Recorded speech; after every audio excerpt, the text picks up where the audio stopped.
Assalamualaikum warahmatullahi wabarakatuh. A'udzubillahi samil alim minasyaitonir rajim. Bismillahirrahmanirrahim. Alhamdulillahirabbil alamin. Wa bihi nasta'in ala umurid dunya waddin. Wassalatu wassalamu ala asyrafil anbiya'i wal mursalin sayyidina Muhammadin wa ala alihi at-tahirin wa ashabihi al-akramin wa man tabi'ahum bi ihsanin ila yaumiddin. Allahumma alimna ma yanfa'una wa anfa'na bima 'allamtana innaka antal alim al-hakim. Rabbana zidna ilma warzuqna fahma. Rabbana atina min ladunka rahmah wa hayyi' lana min amrina rasyada. Allahumma ihdina li ahsanil akhlaq la yahdi li ahsaniha illa anta wasrif 'anna sayyi'aha la yasrifu 'anna sayyi'aha illa anta. Allahumma ati nufusana taqwaha wa zakkiha anta khairu man zakkaha anta waliyuha wa maulaha. Allahumma inna nas'aluka fi'lal khairat wa tarkal munkarat wa hubbal masakin wa anta ghfira lana wa tarhamna wa idza aradta fitnatan fi qaumin fatawaffana ghaira maftunin. Allahumma inna nas'aluka hubbak wa hubba man yuhibbuk wa hubba amalin yuqarribuna li hubbik birahmatika ya arhamar rahimin. Allahumma ighfir lana wa liwalidina wa limasyayikhina wa limasyayikhihim wa lil hadirin. Allahumma rzuqna al-ikhlasa fil qawli wal amal birahmatika ya arhamar rahimin. Hadirin hadirat Bapak Ibu yang dimuliakan Allah SWT, alhamdulillah wa syukurillah atas nikmat dan karunia Allah Subhanahu wa taala kita bertemu kembali di pengajian pagi hari ini. Semoga pada pengajian pagi hari ini Allah tambahkan nikmatnya kepada kita, nikmat ilmu, nikmat pemahaman, kesehatan, dan penting lagi adalah iman Islam, taufik hidayah, serta kemudahan untuk mengamalkan apa yang kita pelajari. Amin ya rabbal alamin. Bapak Ibu yang dimuliakan Allah Ta'ala, kita akan mengaji hadis hari ini, hari Selasa, dengan membaca kitab Al-Arba'in An-Nawawiyah. Dan pelajaran kita adalah hadis yang ke-35 ya. Pertemuan kedua ini insyaallah ya. Saya akan baca hadisnya tanpa saya terjemahkan ya. Qala al-Imam Nawawi rahimahullah al-hadithul khamisu wa thalasun. An Abi Hurairah radhiyallahu anhu qala qala Rasulullah sallallahu alaihi wasallam la tahasadu wa la tanajasu wa la tabaghadu wala tadabaru wala yabi' ba'dukum ala bai'i ba'din wa kunu ibadallahi ikhwana. Al muslimu akhul muslim la yadhlimuhu wa la yakhdhuluhu wa la yakdhibuhu wa la yahkiruhu. At-taqwa hahuna wa yushiru ila sadrihi salasa mirarin bihasbi mri'in minasyarri an yahkira akhahul muslim. Kullul muslim alal muslim haramun damuhu wa maluhu wa irduhu. Rawahu Muslim. Rawahu Muslim. Oleh penerbit ya, yaitu Darul Minhaj, hadis ini diberi judul Ukhuwatul Islam wa Huququl Muslim. Ukhuwatul Islam wa Huquq al-Muslim. Ini tambahan dari pencetak ya, penerbitnya. Kita sudah bahas larangan pertama yang terdapat dalam hadis ini, yaitu la tahasadu. Janganlah saling hasad atau saling iri. Nah, sekarang larangan yang kedua adalah wala tanajasu. Wala tanajasu. Wala tanajasu ini berasal dari kata dasar an-najsu ya. Dari kata dasar an-najsu. Makanya agak kesulitan kita menerjemahkan ya. Secara bahasa an-najsu, secara bahasa artinya adalah al-itharah ya, memancing suasana panas. Memancing suasana panas, atau boleh juga kita istilahkan memprovokasi dalam urusan apapun, baik urusan pergaulan sehari-hari di mana kita memanas-manasi atau memprovokasi atau memancing keributan lagi bermain-main umpamanya, memancing keributan, ataupun dalam jual beli. Salah satu bentuk an-najis dalam jual beli sebagai gambaran apa itu yang dimaksud dengan najis. Rasulullah SAW menjual namanya bai'un najisi, ya. Apa itu bai'un najisi? Jual beli najis. Bai'u an-najisi. Jual beli najis itu bagaimana? Bai'un najisi ini ada dua orang penjual, terus ada calon pembeli satu. Ada calon pembeli satu. Nah, kita asumsikan penjualnya adalah penjual A, penjual kedua adalah penjual B, dan pembelinya adalah C. Ada penjual dua, satu A, satu B, lalu kelihatan ada C datang dengan maksud hendak membeli. Kebetulan penjual A dan penjual B sama-sama memiliki barangnya. Apa itu bai'un najsi? Bai'un najsi umpamanya A menawarkan harga. Anggaplah baju gitu ya. Baju. Kata A, murah ini. Baju ini bagus katanya. Harganya 100.000 umpamanya. Umpamanya gitu ya. Lalu B juga berteriak. Baju bagus ya. Baju bagus. Saya menjualnya hanya 95.000 umpamanya. Ya, umpamanya begitu. Maka apa yang dilakukan oleh B di sini itu masuk kategori najis. Walaupun walaupun C belum dalam posisi beli, bahkan belum dalam posisi menawar, bahkan dalam posisi belum memperlihatkan tanda-tanda pembeli tapi baru lewat saja. Tapi apa yang dilakukan oleh B ini namanya najis. Nah, memprovokasi dan manas-manasi A. Nanti di hadis ini akan ada lagi. Kalau posisi sudah posisi tawar-menawar, beda lagi nanti. Tidak masuk najis walaupun nanti ada pembahasannya sendiri, ya. Jadi najis itu begitu, itu contoh dalam jual beli, tetapi najis dilakukan oleh penjual. Najis dilakukan oleh penjual. Nah, najis juga bisa terjadi dan dilakukan oleh pembeli. Jadi ini kebalikannya kalau ini. Penjualnya satu, anggaplah A, pembeli ada B dan ada C. Umpamanya A, penjual menawarkan barang. Ya. Menawarkan barang. Ini baju bagus nih, dia tidak menyebut harga. Lalu B yang calon pembeli ini, dia menawar. Umpamanya 90.000 boleh nggak? 90.000 baju itu dilepas gak katanya. Nah, belum sempat si A sebagai penjual untuk menjawab boleh dan tidak. Tiba-tiba C, calon pembeli kedua mengatakan, wah kalau baju bagus begitu, saya berani membeli 100.000. Begitu. Nah, maka yang dilakukan oleh C dalam hal ini merupakan najis, tapi dari pihak pembeli atau calon pembeli. Najis, ya. Oke, itulah najis gambaran. Nah, dalam urusan muamalah sehari-hari, pergaulan sehari-hari, ya, apa saja yang mirip seperti itu namanya masuk kategori najis.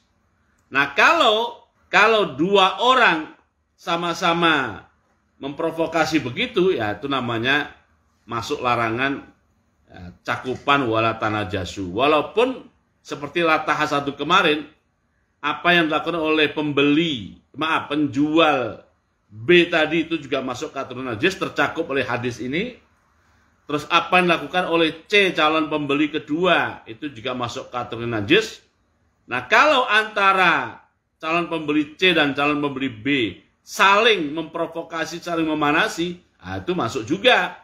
Begitu juga pada saat penjual A dan penjual B saling memanasi atau memprovokasi, ya. Itu juga masuk kategori dalam larangan wala tanajasu, ya. Oke, itu dalam urusan jual beli, ya. Jadi wala tanajasu dari kata dasar najis. Nah, inilah yang rada sulit memang menerjemahkannya. Makanya saya mengistilahkannya saling memprovokasi atau saling manas-manasi. Saling memanasi suasana. Nah, ini berlaku bukan hanya dalam jual beli. Kalau jual beli tadi contoh untuk memberikan gambaran atau persepsi seperti apa najis yang dimaksud oleh hadis ini. Nah, begitu juga dalam urusan-urusan muamalah yang lain. Urusan-urusan muamalah yang lain. Termasuk dalam pengertian najis dalam jual beli itu adalah kalau calon pembelinya itu direkayasa, dan sekarang ini yang seperti itu dikelola sekarang. Jadi ada seorang penjual, nah dia punya tim penjual itu. Penjual tim ya lebih dari satu orang yang berlagak sebagai calon pembeli. Berlagak sebagai calon pembeli yang tujuan dan peran serta fungsinya adalah untuk menaikkan, memprovokasi supaya harga barang si penjual menjadi naik. Padahal dia bagian dari tim penjual. Itu juga masuk kategori najis. Masuk kategori najis. Nah, yang namanya jual beli sekarang itu tidak harus konvensional. Barang dipegang lalu ditawarkan lalu muncul rame-rame calon pembeli seperti di pasar atau di pinggir jalan. Nah, sekarang apalagi di dunia serba online seperti sekarang ini, tim itu bisa dikelola. Tim itu bisa dikelola. Sehingga suatu barang kadang-kadang wujudnya belum ada, tetapi harga dari hari ke hari terus melambung naik. Terus melambung naik. Nah, itu masuk pengertian najis juga atau bai'un najisi. Bai'un najisi. Nah, apa yang sudah kita contohkan dalam kasus jual beli sekali lagi, itu berlaku juga untuk urusan-urusan muamalah, baik muamalah maliyah, muamalah berkaitan dengan harta, ataupun muamalah yang tidak terkait dengan harta secara langsung.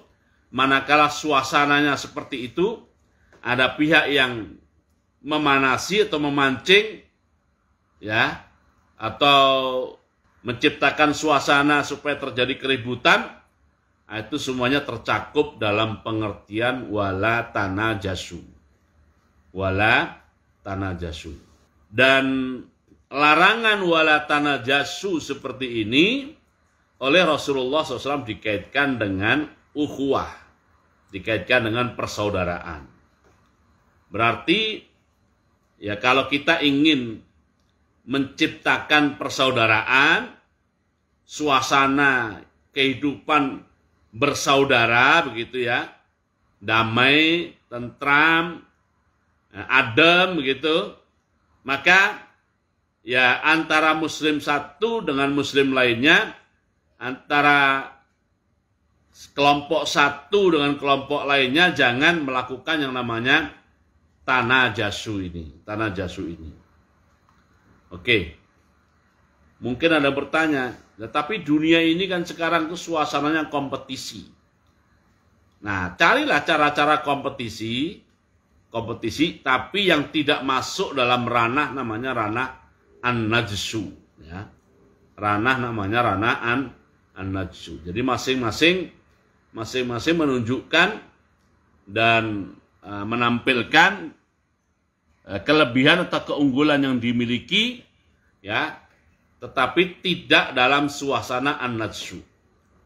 Tidak dalam suasana an-najsu. Oke. Itu yang kedua, larangan kedua, wala tanajasu. Yang ketiga, wala tabaghadu.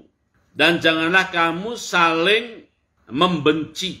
Tabaghadu dari kata dasar al-bughdu. Al-bughdu. Lawannya adalah al-hubbu, ya. Lawannya adalah al-hubbu.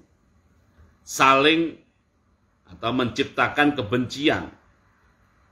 Al-bughdu, ya. Kebencian atau ketidaksukaan. Nah, Rasulullah SAW dalam larangan yang kedua ini, ya, beliau juga mengaitkan ini dengan namanya kehidupan yang berukhuwah. Kehidupan yang berukhuwah atau bersaudara. Jadi agar suasana kehidupan bersaudara ini tercipta atau terwujud, maka sebagian yang satu dengan yang lainnya janganlah memiliki sifat, janganlah menanamkan rasa namanya rasa al-bughdu, benci, ya. Nah, lawannya adalah al-hubbu. Lawannya adalah al-hubbu, mencintai. Mencintai. Tentu ya, yang dimaksud dengan al-bughdu di sini adalah al-bughdu atau kebencian atau ketidaksukaan yang tidak dibenarkan, ya. Yang tidak dibenarkan oleh syariat Allah Subhanahu wa taala. Syariat Allah Subhanahu wa taala. Kenapa harus ada penjelasan begitu? Sebab iman itu di antara substansi iman, keimanan itu ya, di antara substansinya adalah al-hubbu fillah, ya, wal bughdu fillah. Jadi di antara substansi iman itu adalah manakala antara mukmin yang satu, orang beriman satu, dengan mukmin yang lainnya atau terhadap mukmin lainnya, tercipta suasana namanya al-hubbu fillah, cinta dalam lingkup, ya, cinta dalam koridor, ya, Allah Subhanahu wa taala. Kadang-kadang A dan B itu, dan ini yang lazimnya adalah al-hubbu ini. Tapi kadang-kadang juga substansi iman itu bukan al-hubbu, substansi iman itu adalah al-bughdu fillah. Kenapa saya tidak suka kepada fulan, saya tidak suka kepada fulan? Nah, itu tidak sukanya itu adalah fillah. Fillah, ya, dalam koridor atau dalam lingkup atau dalam garis yang dijelaskan atau ditentukan oleh syariat Allah Subhanahu wa taala. Ya umpamanya contoh al-bughdu fillah ini, sebelum tabaghadu saya bicara tentang al-bughdu fillah yang merupakan bagian dari substansi iman. Umpamanya begitu disebut nama Fir'aun, kita baca Al-Qur'an tentang Fir'aun, maka sebagai ekspresi dan aktualisasi dari keimanan kita, dalam hati kita harus ada al-bughdu, kebencian dan ketidaksukaan kepada Fir'aun. Dan itu merupakan substansi iman. Begitu juga dengan Abu Lahab. Begitu juga dengan Abu Jahal. Tokoh-tokoh yang oleh nas Al-Quran maupun oleh nas hadis sahih telah dinyatakan sebagai min ahlin nar, sebagai ahli neraka, sebagai penghuni neraka. Maka kita perlu al-bughdu kepada mereka. Al-bughdu kepada mereka. Tapi kalau orang-orang yang tidak ada nasnya, tidak ada dalilnya dari Al-Quran secara tekstual, tidak ada dalilnya juga dalam hadis secara tekstual, ya kita tidak bisa pastikan. Maka kalau tidak kita pastikan, kita tidak membenci orangnya secara langsung, tetapi kita membenci perbuatannya.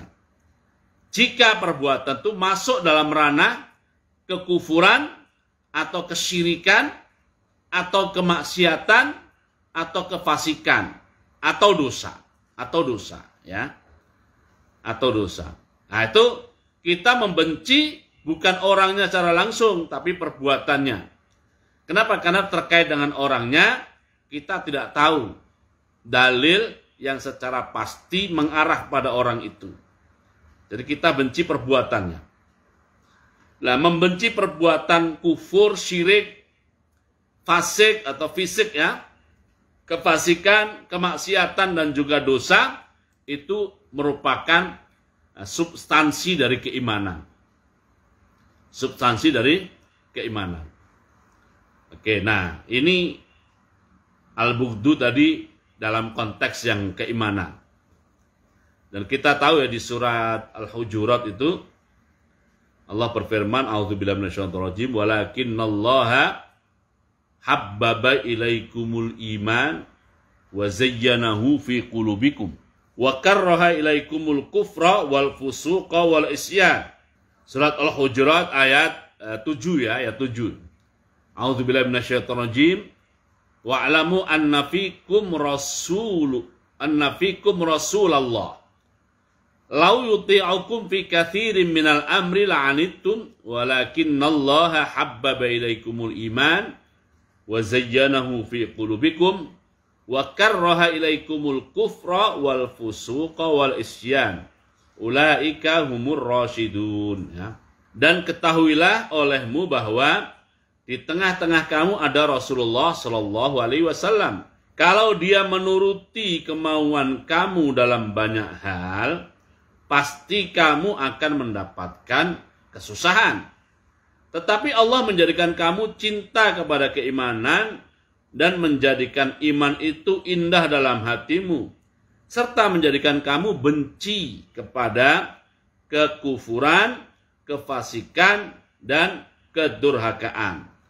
Mereka itulah orang-orang yang mengikuti jalan yang lurus. Nah, Bapak Ibu yang dimuliakan Allah SWT, ya, dari surat Al-Hujurat ayat 7 ini, lalu disusunlah rangkaian doa yang berbunyi, ya, Allahumma, saya tulis ya, dicat, Habib ilaina iman wa zayyinhu fi qulubina wa karrih ilaina al-kufra wal fusuqa wal isyan waj'alna minar rasyidin. Ya.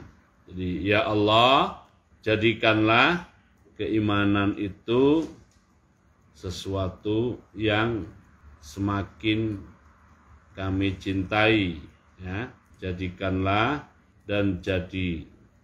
ia sesuatu yang indah dan menawan di dalam hati kami, ya. Dan jadikanlah kekufuran, kefasikan, dan kemaksiatan itu sesuatu yang semakin kami benci dan tidak sukai, serta jadikan kami, ya, termasuk orang-orang yang selalu berada di jalan yang lurus dan benar. Nah, itu ya. Jadi di surat Al-Hujurat ayat 7 ini ada dua kosakata. Pertama kosakata cinta, dan kedua kosakata benci atau tidak suka. Benci atau tidak suka. Makanya suka atau cinta, benci dan tidak suka itu merupakan substansi keimanan, bagian dari substansi keimanan, bergantung alamatnya. Ya. Oke.